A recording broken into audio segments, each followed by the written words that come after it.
Secretary Jeffrey Ian D. ng Cybersecurity and Upskilling ng DICT. Yusek, suke. Suke. No? Good Magandang morning umaga po. po. Good morning, Yusek. Good morning. Good morning. Yusek Joel Jeff. at, Weng. Opo. Yes, Kahapon napahatid namin sa inyo impormasyon tungkol sa mga shadowy website na ito. Nakarating na ba sa inyo? Meron kasing mga ganitong klase ng recruitment daw na nangyayari, partikular sa Facebook. At kinukuha daw po, may mga background daw sa military, pati po sa gobyerno. Nakarating na ba sa inyo itong impormasyon na ito? Yes, Joel. Nakarating sa amin yan. Actually, as far back as mga December. Mm-hmm. December last year. December pa. Okay. May namomonitor na tayo ng mga ganyan. At syempre, alam na rin naman yan ng ating Defense Department at saka ng intelligence community.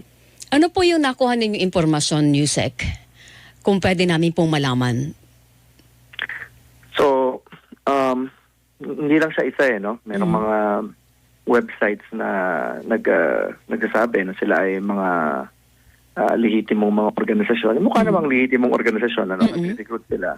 At ang talagang i-recruit nila kailangan may bachelor's degree at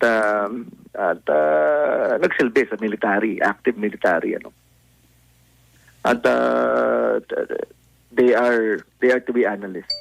Parang gano'n. To be analyst. But when you Go ahead, sir. When you check, sabihin nila they came from Western. They are organizations from the West, parang European or American, ganyan. Pero, ang totoo, pero kapag tinignan mo meron kasing facility sa internet, no, na ang tawag UIS, para makita mo kung sa kanino registered yung mga domain name, no, yung pangalan ng website. opo. Makikita mo na naka-register sila sa mga companies na Chinese companies na nakabase, natutukoy po ninyo kung based in China or somewhere else? Sila yung may-ari ng domain. Mga kumpanyang based doon. And na-check niyo po yung legitimacy ng mga companies na yon at talagang Chinese po sila? At least yung may-ari ng domain. Kasi ang nagsasabi nung hindi naman namin kinokontak pa yung kumpanya. Tinitingnan pa lang namin Meron po kayong nakikitang ano ba to? May mga indikasyon ba na something's fishy dito sa ganitong klase ng mga websites, Yusek? Well, yung iba ang advice na lang namin siguro syempre mag-ingat na lang din yung ating mga military personnel na pwedeng pasilaw na mag-apply. Malamang hindi naman yung active personnel ang papasok sa mga ganyang organisasyon. Malamang yung mga either lumabas na or nag-retire na, no? So kasi syempre may yung active personnel bawal. Hindi naman po pwede sila sumali. Magkano po ang offer? Iba-iba yung isang nakita natin merong per hour. Wow. Sabi niya lang naman daw part-time job usually. Hindi naman sila at saka they just ang trabaho magsusulat, no? Yes, so parang may mga questions sa kanila that they have to answer. Ganun lang kasimple. So magkano per hour? Let me check. Iba-iba sila. Pero hindi, yan, Weng, bayaran talaga In dollars ba? kada oras. In dollars. So, kasi ang pinapalabas, ang masama kasi rito, Yusek, dapat una pa man, pag nagre-recruit, alam na kaagad ang background mo, China ka, Yes. o Kasi ito, pinapalabas na parang US-based military advertising group. Pero pag chinek mo, China pala yung website. So may panlilin lang, no? Kasi ang naalala natin dito, baka malin lang po yung ma-recruit nitong mga taong ito. That's correct. At saka baka... Yun yung doon. Yun yung alam niyo naman ako, mahirap naman magsabi na na completely illegal, ano. Pero hindi sila upfront dun sa entire information that they are, ano. Hindi ba sila basis? telling the Hindi public. tapat. Hindi ba basis Yusek yan na pwede na tayo mag-request to put down the website? I-request sa Facebook, taga, tanggalin nyo tong website na ito. Hindi nagsasabi ng Actually, totoo ano, ito. Actually, wala na uli sila sa Facebook. Ah, ganun. Na-take down na yung kanilang account. Sila Wala nag-take na, down wala o tinake down ng Facebook?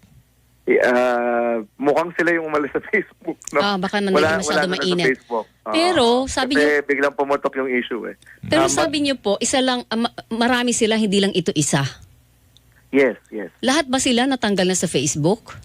Yung isa na nabanggit yata sa article sa Manila Bulletin. Oo, Yun ni yung Sir Art. umalis sa Facebook. Oo. Yung iba, pag tiningnan mo,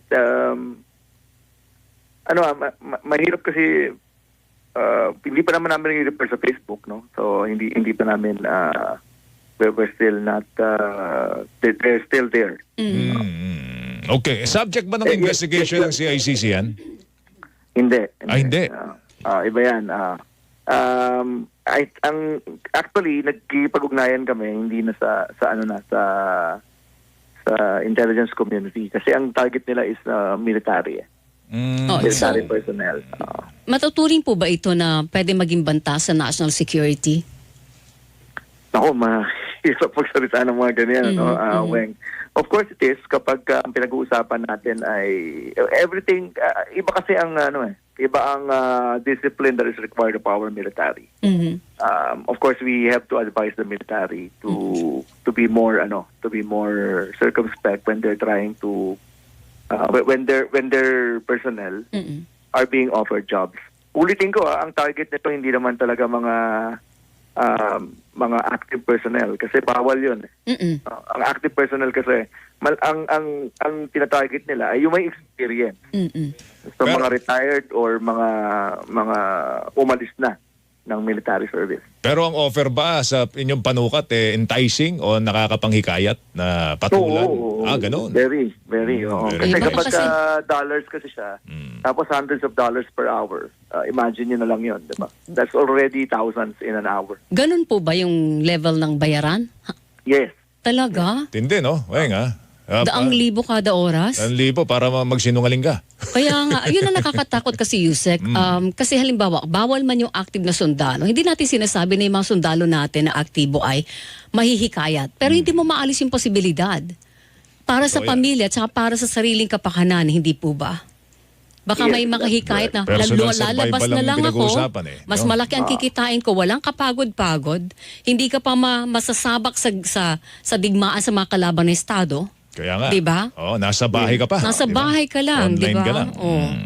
So, Kaya minamanmanan, kaya nga we are coordinating with our military leadership and also kaya hindi rin ako masyado makapag-open up ng information kasi actually we know this since December. Yun nga lang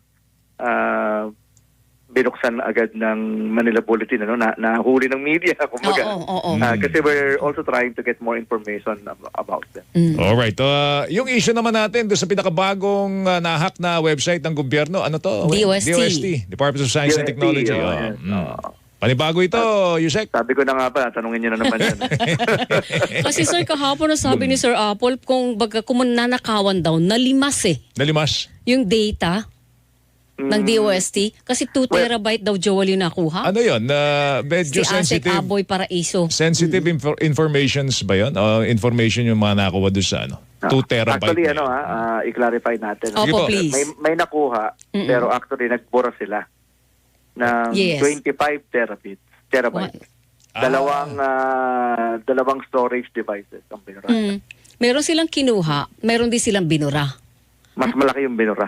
Ano po ang purpose? Bakit mo buburahin ang napakalaking data galing po sa DOST? Para lang manggulo, mangkurot. Yes. Ganun lang. Oo. Okay. Kasi ang ginawa niya is kumuha siya ng sample to prove to the public. Kasi hindi naman siya naniningil eh. Ang ginawa niya, immediately after niya makakuha, mga 3 days ago na yata yan, pagtapos niya makakuha, nagbigay siya sa public ng data, yung data binigay niya uli sa public para ipakita niya na prueba Tapos sinulat niya kung paano niya inatake. In fact, pero pinagmamalaki niya, ginawa ko to. Oo. Parang nagyabang lang, kaso sinira mo naman ang diskarte na isang napakahalagang tanggapan ng gobyerno. Para That's the magmalaki. intent. That's Diba? the intent. Yun ang gustong gawin eh. Pero ano daw, Joel, totoo po ba na meron siyang parang parang nagpapakita siya ng pagkadismaya sa gobyerno? I don't think so, no? Yun yung gusto niyang sabihin. Kasi naglagay siya ng mga sites na parang nagpapahayag siya na siya ay isang aktivista, no? Pero hindi eh. If you look at papaano gumalaw ang mga sabihin na nating aktivista, no? Or cyber activist. Kung saan yung kabataan natin, tayo rin ay nagdabol, ano? Hindi sila nag-destroy ng data eh. Ang ginagawa nila, nagpo-post sila sa website para iparating nila sa publiko kung ano yung issue. Halimbawa, balikan na natin, Anonymous, di ba? Yes, opo. Anonymous hindi lang sa Pilipinas, kundi sa buong mundo. Ang style niyan is papasok, maglalagay ng mga markers, para ipakita na talagang naipasok nila. Ano, hindi ito, kumbaga hindi sila nagsisinungaling, pero hindi sila nagsisira ng data. Number one, hindi sila nagsisira ng data. Pangalawa, hindi sila nang bibiktima ng ordinaryong tao. Bakit mo kukunin yung data ng ordinaryong tao tapos ibibigay mo sa ibang tao? Diba? Parang hindi ka na aktivista noon kasi parang biniktima mo na yung, hindi na gobyerno biktima mo eh, pati Taong yung bayan tao na. eh. Taong bayan na yung biktima mo eh. Doon ba sa nahack na mga data ng DOST, kasama ba doon yung mga data ng mga DOST scholars? Kasi napaka-detailed daw ng mga mga information po doon. Well, ang tinamaan actually is corporate or parang corporate data, yung mga accounting, HR files, no? Hindi ko siguro mas maganda kung sa DOST yung Tanungin magsabi. natin dyan. Kasi may mga pangalan, may mga tao na nanodoon sa files pero hindi ko alam kung mga scholars yun or mga empleyado. Hindi pa po recovered fully ang DOST website sa ngayon habang nag-uusap tayo? Dito, involved yung Cybercrime Investigation Coordinating Center kasi meron silang capability to recover files which were deleted. Pero na-recover na po ba ang hindi pa? Tinatry pa natin. Tinatry pa. Natin i-recover. Yung website ninyo, Yusek, kamusta naman? Kasi pag gaya namang nahack pa, Baka yan talagang ang magnet, no? ibang klase ng mensahe papahatid ng hacker sa atin, pag DICT pa hinak. We're trying, pero Joel, siyempre, kami naman, we're very, sabi ko nga, we're honest to the public. Mas mahirap-hirap i-hack, siyempre, ang DICT. Pero, pag tingnan mo kasi sa buong mundo, ang norm talaga ng hacking, matindi, no? Pati, sabi ko nga, pati Microsoft, pati Google na hack eh. Pati nga Boeing eh. So,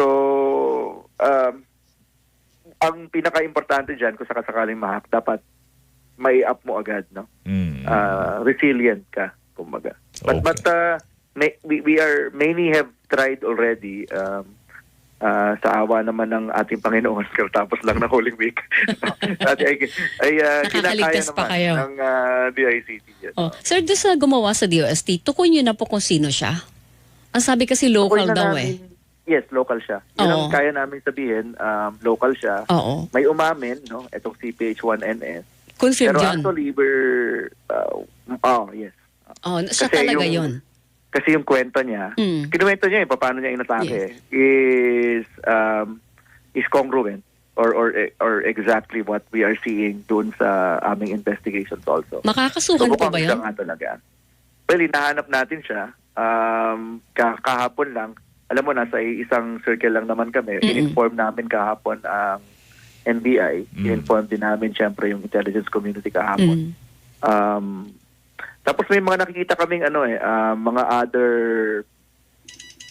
persona niya. So ang ginamit niya ngayon PH1NS, pero kapag tinignan mo, meron siyang pattern na meron siyang ibang mga ginagamit na mga identities iba pang mga social media accounts niya. So hopefully we will be able to find this person.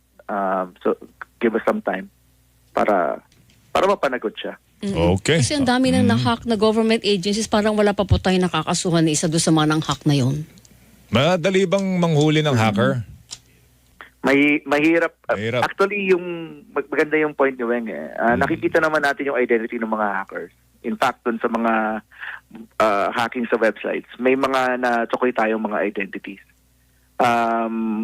Siguro hindi lang namin na-announce, baka yan yung kulang. Pero yung iba dyan na-invite na for questioning. Pero tama kayo, hindi pa lang napapile ng kaso kasi iba yun. It requires more evidence. And usually kapag nahuhuli natin or na-invite natin for investigation, hindi kumbaga nabura na yung kanyang ebidensya sa kanyang computer. Ang hirap nung fact na na kinakailangan mong makuha yung actual equipment na ginamit niya for hacking. Oo nga. So mahirap And talaga submitted humuli ng for- hacker. Mahirap humuli. Pero yung tao mismo, yung nang-hack sa PSA, na natin yun, tukoy natin yun. At Sa tulong ng NBI yan. nakasuha na siya, hindi ba? Yun lang, hindi pa siya nakakasuha. Diba? Na-recover na, Kinausap- nag-ooperate na ulit yung kinausap siya. PSA eh. Pinakiusapan lang natin. Pwede ba? Pare, wag ka namang hack ulit. Huwag ka na umulit ha. Isa pa. Alam na yan, binamanmanan siya. Kasi Okay. pinuntahan bahay niya. Pero walang dala factor yun, Yusek eh. Yun nga, Walang yun nga. dala factor Dapat talaga diba? merong criminal aspect. Oo. Anyway, Yusek, So, salamat thank sa oras you, mo. Mag-ingat thank ka. you. Okay, salamat. Thank you. Ingat Si po. Undersecretary Jeffrey Ian D., Department of Information and Communications Technology.